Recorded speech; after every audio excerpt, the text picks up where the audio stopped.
Olá, estamos começando mais uma edição do Milênio Notícias de hoje, dia 28 de janeiro de 2015, uma quarta-feira. Veja os destaques desta edição.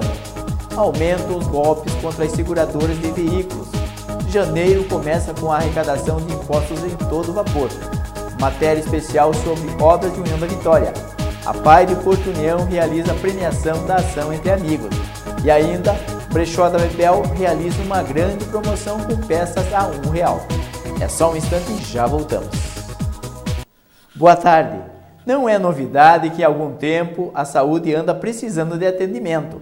Em Minas Gerais, como em outros estados do Brasil, não é diferente.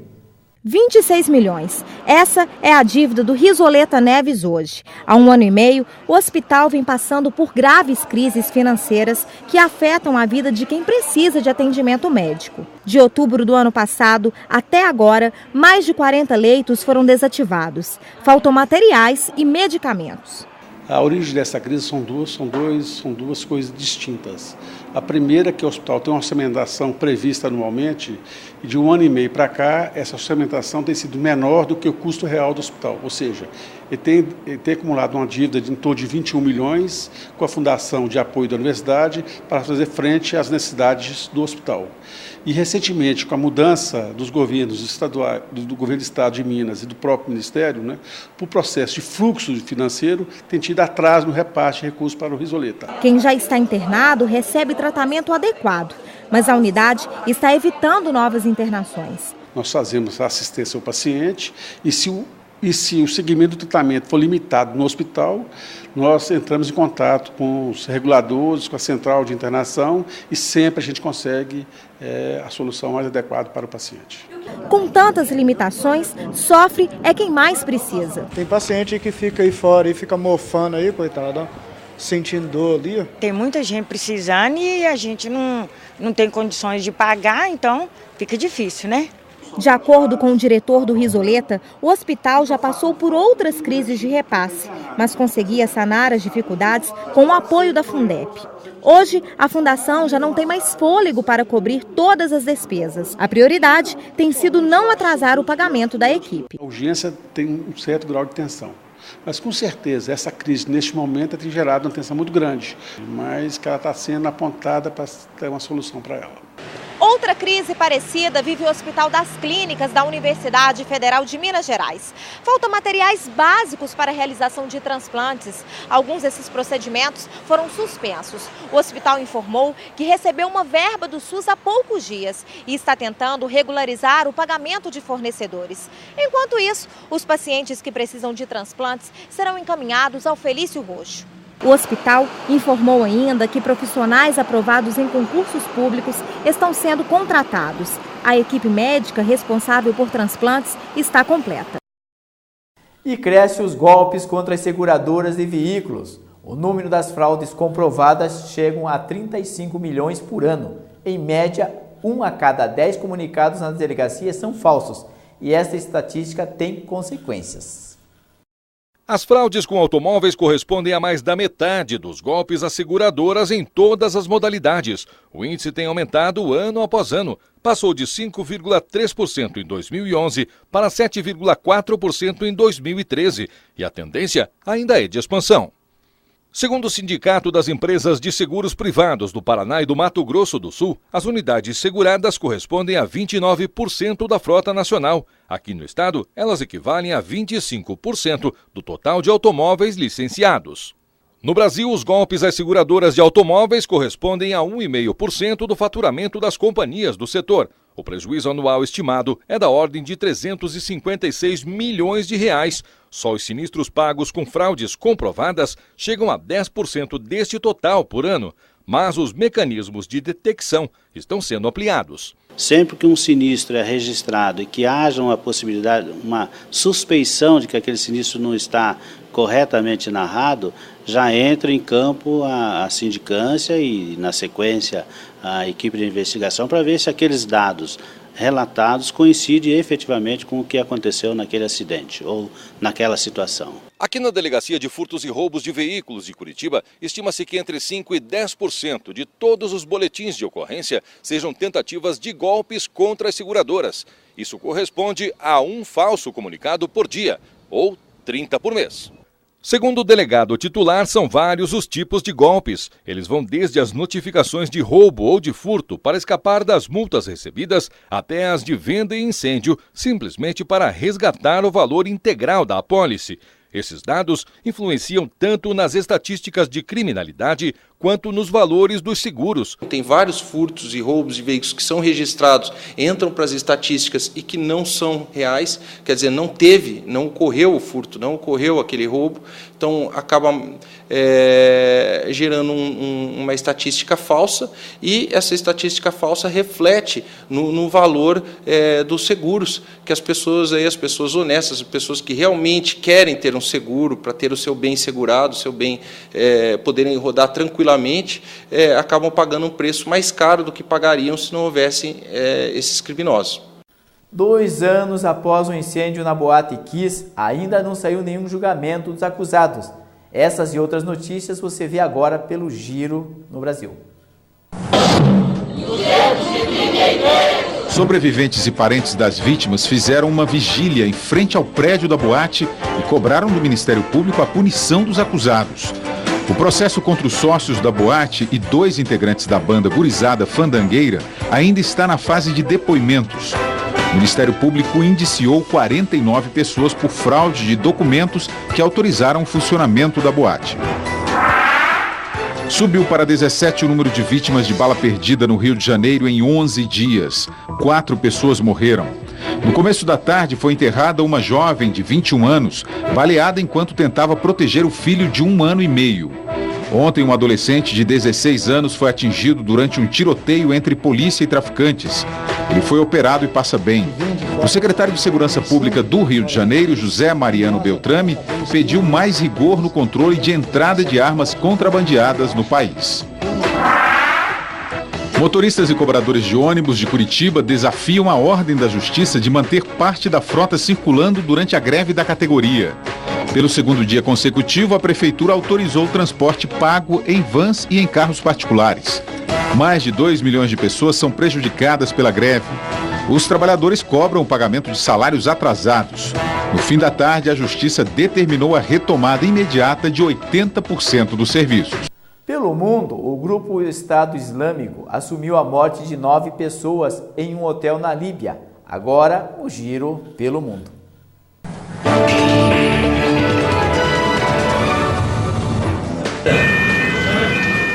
Terroristas explodiram um carro-bomba em frente ao hotel na capital Trípoli e vários artefatos dentro do prédio. Pelo menos 3 guardas e 5 estrangeiros morreram. A Líbia vive uma instabilidade política desde a queda do ditador Muammar Gaddafi, há 4 anos. Na Síria, radicais do Estado Islâmico ameaçam executar nas próximas 24 horas um refém japonês e um piloto da Jordânia, caso o governo de Amman não liberte uma integrante do grupo condenada à morte. Até a semana passada, a exigência do grupo dos jihadistas era dinheiro. Eles executaram um cidadão japonês depois que o pedido de resgate foi ignorado.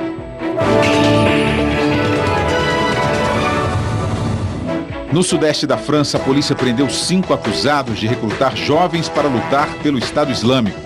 O governo estima que 1.400 pessoas no país se juntaram ou pretendem se unir a extremistas na Síria ou Iraque.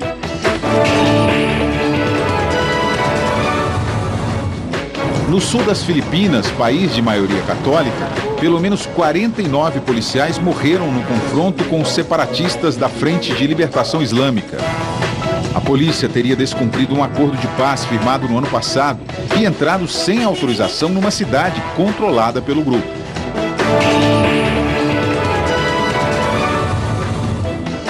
Em pronunciamento no rádio e na TV, a presidente da Argentina, Cristina Kirchner, anunciou a criação de uma agência federal de inteligência, fiscalizada pelo Senado. Ela vai substituir a Secretaria de Inteligência, acusada de não se empenhar na investigação da morte do promotor Alberto Nisman. O corpo foi encontrado horas antes dele denunciar a presidente e outros integrantes do governo por acobertar iranianos, acusados do atentado a uma instituição judaica que deixou 85 mortos em 1994. Veja as principais notícias que ganharam destaques nos jornais de nossas cidades. Estes são os destaques do jornal O Iguaçu. Ciclovia do Contestado começa a ganhar forma e Porto União faz parte do programa Bem TV. Daqui a pouco, janeiro começa com a arrecadação de impostos a todo vapor e ainda os cuidados com o cartão de crédito. É só um instante e já voltamos. E este verão está digno de ser chamado verão mesmo. As altas temperaturas fazem parte do dia a dia em nossas cidades, enquanto no período da manhã e também parte da tarde os termômetros chegam na marca dos 35 graus. É certo que vem chuva, que pode ser acompanhada de temporal. E veja agora a previsão do tempo para hoje e também o nível do Rio Iguaçu. De acordo com o Climatempo, a temperatura máxima prevista será de 27 e a mínima poderá atingir os 16 graus. Para quinta-feira, de acordo com o Climatempo, a temperatura máxima prevista será de 27 e a mínima poderá atingir os 16 graus. Para sexta-feira, a provável temperatura máxima prevista será de 25 e a mínima poderá atingir os 16 graus. Nível do Rio Iguaçu, 2,40 metros. E ontem, na cidade de Cruz Machado, um temporal por volta das 16 horas causou alagamentos na área central da cidade. O principal ponto dos alagamentos foi em frente ao posto Lipinski, na Avenida Getúlio Vargas e algumas ruas do bairro São José. Diversas lojas foram inundadas e os comerciantes ficaram preocupados. Segundo informações repassadas à nossa reportagem, o problema principal dos alagamentos deve ser ao assoreamento do rio Palmeirinha. E mal começou o ano e o impostômetro, localizado na Rua 15, em Curitiba, já chega à casa dos 120 milhões. E olha que janeiro nem terminou. O mês de janeiro nem terminou e o impostômetro instalado na Rua 15 de Novembro, em Curitiba, mostra que os brasileiros já pagaram quase 120 bilhões de reais em impostos, valor sem os aumentos anunciados pelo governo federal. Entre os reajustes previstos está o da compra de produtos importados. A alíquota de 9,25% sobe para 11,75%. O imposto sobre operações financeiras, IOF, que tinha taxa de 1,5%, também aumentou. Quem pretende financiar um imóvel ou fazer um empréstimo pessoal vai ter que arcar com a alíquota de 3%. Por isso, as pessoas já estão preocupadas em reorganizar o orçamento.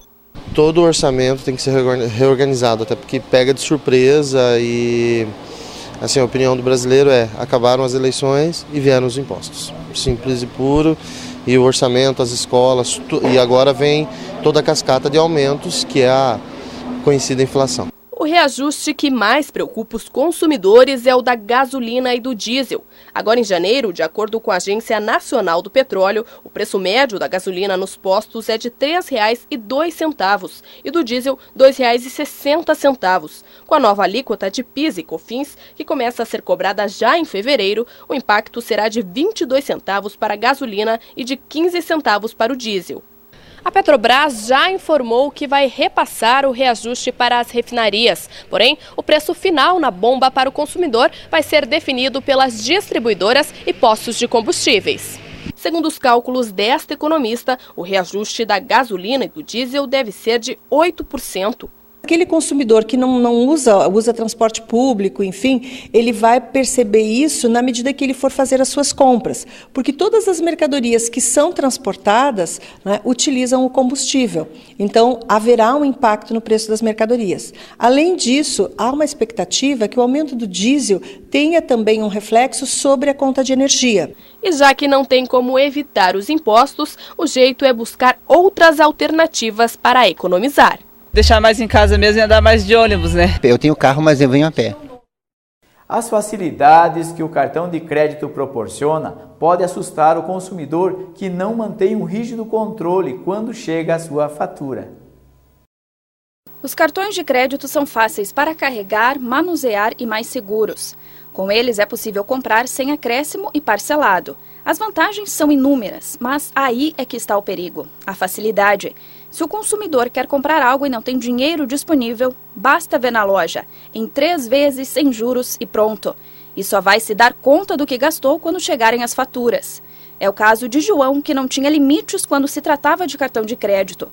Fazia compras, viagens, refeições fora de casa e em 40 dias a fatura chegou a R$ 7.000. Depois de passar 2 meses no vermelho, passou a optar pelo pagamento à vista.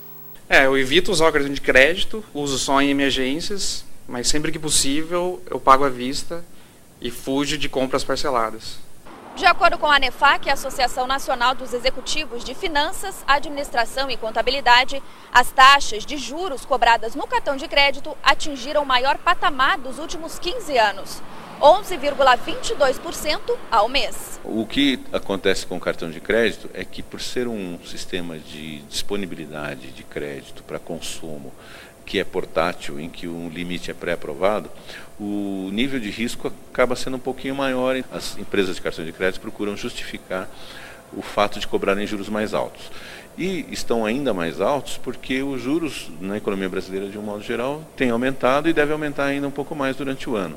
Segundo especialistas, deve evitar ao máximo entrar no rotativo do cartão de crédito, porque a próxima fatura virá embutida com juros bastante elevados. Basta um deslize para transformar uma pequena dívida em uma verdadeira bola de neve. Este consultor financeiro dá dicas de como manter o orçamento doméstico em dia. A pessoa precisa sentar, verificar o quanto está gastando, precisa fazer um orçamento e precisa fazer esse orçamento fechar. Isso significa ou ganhar mais, ou gastar menos, ou vai precisar fazer os dois. E para fugir dos juros e taxas, o jeito é economizar e pagar à vista. A seguir, falta d'água na região sudeste e ainda obras do novo CRAS do Rossio seguem em ritmo acelerado.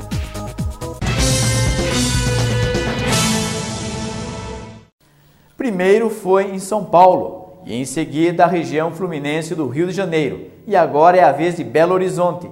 Enquanto chove praticamente todos os dias na região sul, falta água em várias cidades do sudeste. A cena tem virado rotina durante a semana em Belo Horizonte. O caminhão-pipa foi chamado para abastecer este prédio no bairro Buritis, na região oeste. Desde outubro do ano passado, os moradores têm feito isso pelo menos uma vez por semana. O fornecimento da Copasa não supre a necessidade desse prédio, são 60 unidades. Do outro lado da cidade, no bairro Jardim Alvorada, na região da Pampulha, o problema é o mesmo. A dona deste salão de beleza cancela os clientes na parte da tarde, quando a água começa a faltar. Sábado passado eu cancelei na faixa de umas 5 pessoas, né? Tava marcadas escovas porque não tinha água. E às vezes a gente não é informado, nunca sabe que dia que vai ter ou dia que vai fechar, né? Débora marcou o casamento para o início da noite. Teve que ir logo cedo ao salão para se preparar enquanto ainda tinha água. Problema que ela também enfrenta em casa. Frequentemente tem acontecido isso. Quase sempre. Tem que deixar de fazer porque não tem água. Aí fica, né? Banheiro, pia, banho. Aí atrapalha tudo, né? E até a manicure teve que se adaptar. Estou usando o borrifador. Né? Tem muita cliente que tem reclamado, que não gosta, porque prefere que molhe os pés, molhe a mão. Então aí tá difícil, não tá fácil não. O borrifador também tem sido usado neste lava-jato no bairro Caiçara, região noroeste. O dono, que viu o movimento cair pela metade, adotou como solução substituir as mangueiras pela lavagem a seco, feita por meio de um produto concentrado. A gente tem que dispensar vários carros aí, porque não dá para lavar, né? Aí tem que dispensar os carros. Em praticamente todo o bairro Caiçara, o desabastecimento tem sido uma constante nos últimos dias. O dono deste restaurante tem fechado mais cedo. Tem dia que meio-dia, 1h acaba e não volta. Quando volta é só na madrugada, aí eu já estou fechado já. Porque sem água a gente não pode trabalhar, né? Infelizmente. De acordo com a Defesa Civil, 109 municípios em todo o estado já decretaram situação de emergência por causa da seca. 49 deles optaram pelo racionamento. Diante disso, o governo do estado está pedindo à população que economize pelo menos 30% de água, o que, segundo os especialistas, contribuiria para normalizar o abastecimento. O alerta foi dado. Desperdício, nem pensar, pois a situação pode ficar ainda mais crítica. Continuando a série de reportagens sobre as obras em andamento em União da Vitória, o vice-prefeito Jair Brunhago nos fala mais um pouco sobre o andamento nas edificações. No bairro do Rocio, o CRAS funciona atualmente em um imóvel alugado e pequeno. Porém, a poucos metros do local está sendo construído a nova sede. Nós estamos aqui no CRAS do Rocio. Essa obra deverá ficar pronta em um prazo de 45 dias a 60 dias e onde teremos as nossas instalações, porque atualmente o CRAS do Rocio funciona em um prédio alugado. Será uma economia para o município, uma vez que terá sede própria. É uma verba que veio do governo federal, parceria com a Prefeitura Municipal, que cedeu o terreno e fez o trabalho de terraplanagem. Esse CRAS irá atender toda a região sul de União da Vitória, facilitando para as pessoas que mais precisam desse atendimento, um local definitivo com sede própria, com instalações amplas e adequadas. E do Rocio vamos para o bairro Limeira, onde está sendo construída mais um posto de saúde. Também no bairro do Limeira, um novo posto de saúde está sendo construído em substituição ao antigo, com uma grande infraestrutura. Nós estamos no posto de saúde do Limeira, uma obra no valor de R$364 mil. É uma obra bastante grande, com toda a infraestrutura e espaço adequado, com um projeto arquitetônico para atender as necessidades de um posto de saúde. Aqui essa região tem um posto de saúde muito pequeno, é uma situação precária e agora, com essa verba liberada pelo governo federal, com parceria com a Prefeitura Municipal que doou o terreno, fez a terraplanagem, está sendo construído esse belo posto de saúde para atender a comunidade do Limeira e essa região de trabalhadores de União da Vitória. Amanhã você acompanha as obras do posto de saúde do bairro São Gabriel. Nota 10 para os motoristas e pedestres de União da Vitória. Nossa reportagem pôde comprovar o respeito à sinalização de motoristas e pedestres na área central de União da Vitória. Pedestres atravessando na faixa e veículos dando preferência de passagem. É claro que nem todos os motoristas param e nem todos os pedestres atravessam na faixa, mas já é um bom começo, uma vez que essa atitude é encarada com muito respeito para ambas as partes. A seguir, a PAI de Porto União realiza a premiação da ação entre amigos e ainda o brechó da Betel realiza sua grande promoção com peças a R$1. É só um instante e já voltamos.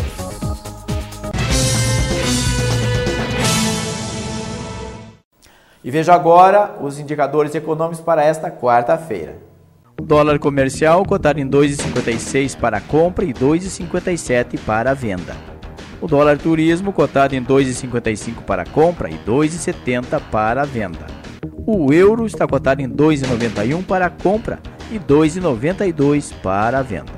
E para iniciar bem o ano de 2015, a PAI de Porto União deu início às suas atividades com premiação na ação entre amigos. No último dia 26, a PAI de Porto União realizou a entrega da moto ao ganhador da ação entre amigos, o senhor Vitor Lotoski. A promoção foi realizada ainda no ano de 2014, para angariar fundos para a entidade, e o ganhador já é conhecido na PAI por sua colaboração e voluntariado. Eu peguei 6 blocos para vender inteiro, e levei a sorte de ter vendido o bloco pro Vitor Lotoski, e ele foi o sorteado. A gente tem lutado muito para poder atender a PAI nas suas necessidades e esse sorteio veio assim a calhar muito. A gente fez uma promoção visando atender as necessidades, e a gente tem conseguido.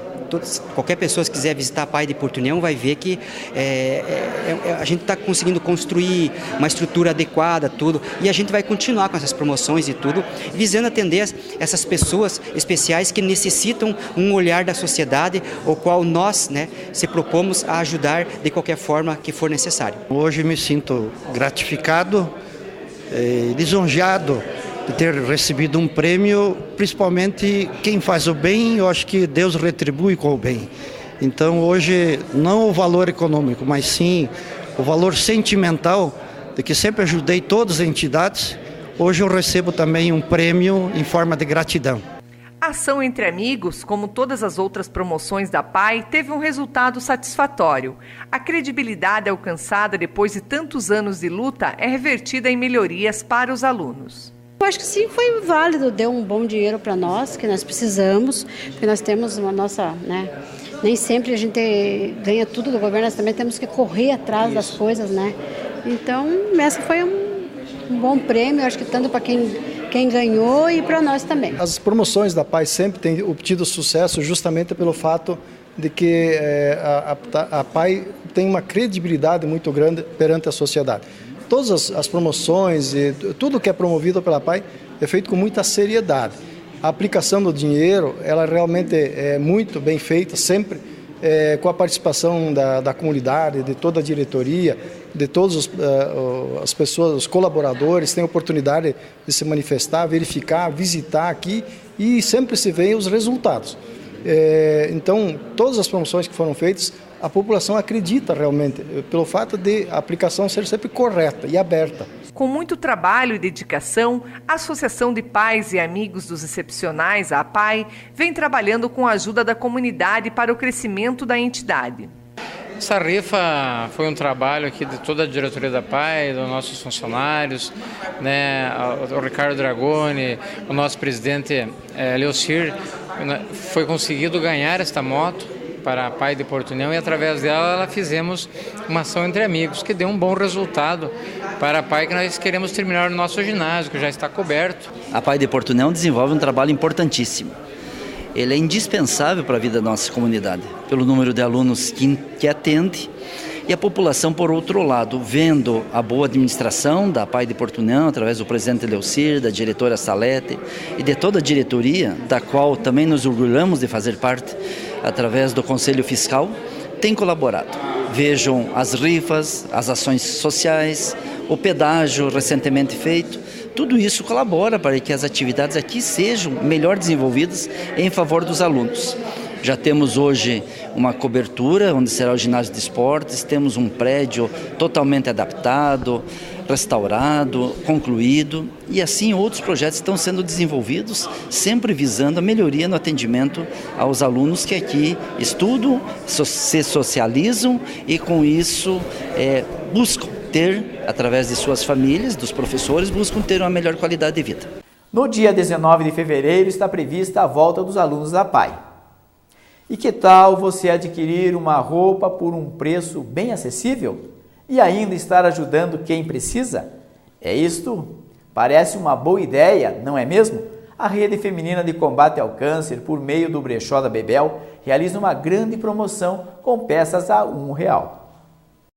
Durante os dias da promoção, a Rede Feminina de Combate ao Câncer, por meio do Brechó Bebel, está oferecendo uma promoção especial de todo o seu estoque de roupas e calçados, a R$1 a peça. Toda a renda obtida no bazar será revertida em auxílio ao tratamento dos pacientes portadores de câncer, cadastrados na Rede Feminina. A gente está com essa promoção, o objetivo é fazer essa promoção para desovar um pouco o estoque, a gente tem bastante estoque, e para colocar roupas novas para o ano de 2015. E também para facilitar para as pessoas, para dar mais giro no estoque, e assim as pessoas acabam que ajudam os nossos pacientes. O Brechó Bebel realiza, além do bazar, a reciclagem do jeans, dando uma nova cara a qualquer peça em jeans. Tudo que sobra aqui de jeans é feito aventais, bolsas, sacolas, outras utilidades assim, e fica muito bonito. Então tem uma equipe que também funciona com costureiras, tudo aqui para fazer esses artigos. O Brechó tem todos os dias peças e calçados diferentes para melhor atender a população que procura sempre ajudar os pacientes portadores de câncer. O objetivo é esse. Ajudar os pacientes com câncer, né? Que nós temos 1.400 pacientes cadastrados e é feito fornecimento de muitos itens, como alimentação, fralda, cesta básica, medicamento. Então, esse é o objetivo de ajudar os pacientes. Então, o Brechó Bebel, como a gente diz, ele mantém cerca de 70% da renda da Rede Feminina. E corra que ainda dá tempo. A promoção vai até o dia 5 de fevereiro e é aberto ao público das 13h30 às 17 horas. O brechó fica na Rua Coronel João Galberto e vale a pena você conferir. Afinal, aproveitar a promoção e ajudar o próximo é sempre muito bom. Nós vamos ficando por aqui. Para você, uma boa tarde. Lembrando que às 19 horas tem mais uma edição do Milênio Notícias, a segunda edição. Até lá.